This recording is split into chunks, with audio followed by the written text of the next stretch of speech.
May 6 na tayong baby native pigs. Meron na tayong baby native pigs! Sa wakas, nanganak na ang native pig natin. At naka-6 kagad tayo. So, itong isa naka-6 na baby biik siya. Jackpot! At ang cute. Unang native pig pa lang yan ha. Meron pa tayong 2 na mga anak na. Oo eh. At gumagawa pala talaga ng pugad ang mga native pigs, no? Mukhang hindi magagamit ang Bartolina project natin ha. Aray ko! Kung kailan hindi ako nakadaan sa farm bago pumasok, saka naman umanak ang native pigs.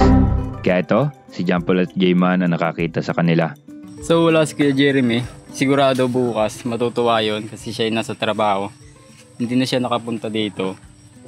Umanak na yung isang native pig. At ang astig na part, sa isang gabi lang, gumawa ng pugad ang inahin na gawa sa mga siit ng kawayan. Ang galing nga eh. Akala daw nung una nila ay basura lamang pero umanak na pala. At umanak na mag-isa ang baboy na walang assistance at hindi rin kailangan ng auxiliary heat. At kahit na anong turok daw, hindi rin nila kailangan. At nang makita nila ito, naglalakad na. Ang cute, wala pang isang dangkal. Kayang-kaya pala talaga ito ng inahin na native pigs. Mukhang hindi magagamit ang Bartolina na nagawa natin ha. Pero okay lang yan. Basta okay ang ating mga baby native pigs. Sigurado bukas, pag punta ni Kuya Jeremy, tuwan-tuwa yun kasi umanak yan o, gagala na.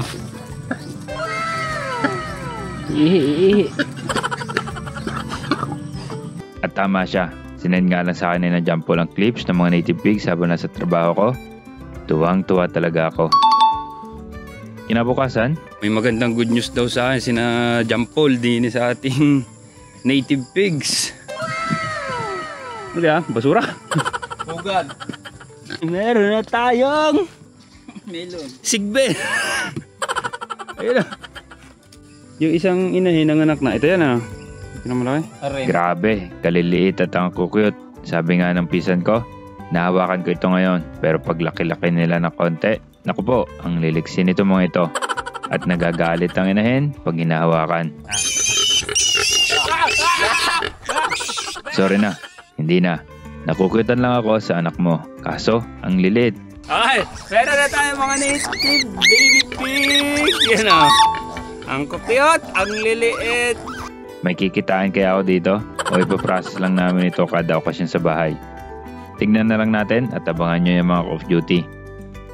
At natuwa ako ng gusto kay Whitey ha. Bisa computation ko. As in unang week niyang pagdating dito sa farm, nabuntis na niya kagad itong una nating inahin. Ayos, approve kay Whitey at for sure, malapit na rin itong 2 inahin pa natin. Nang pakainin ko ng lettuce sila kinabukasan, itong isang to, napakalakas na ba? Ang layo na nang naabot. Malayo sa kanyang mga kapatid. Good thing na hindi siya pinagtitripan ng kanyang mga tiyahin. At ito na nga na makauwi si Jay. Oh, Di ba hindi mo pa nakikita yung mga biik? hindi pa. Kaya Ito ready na. na ako.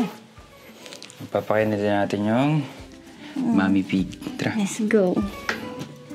Di halatang excited si Jay. Malayo pa lang kami sa patok ng baboy. Nasaan na? Mga anak na sila lahat? Di pa. Hala, ang liit! Hala, parang daga! Sabi ko sa'yo. Hala!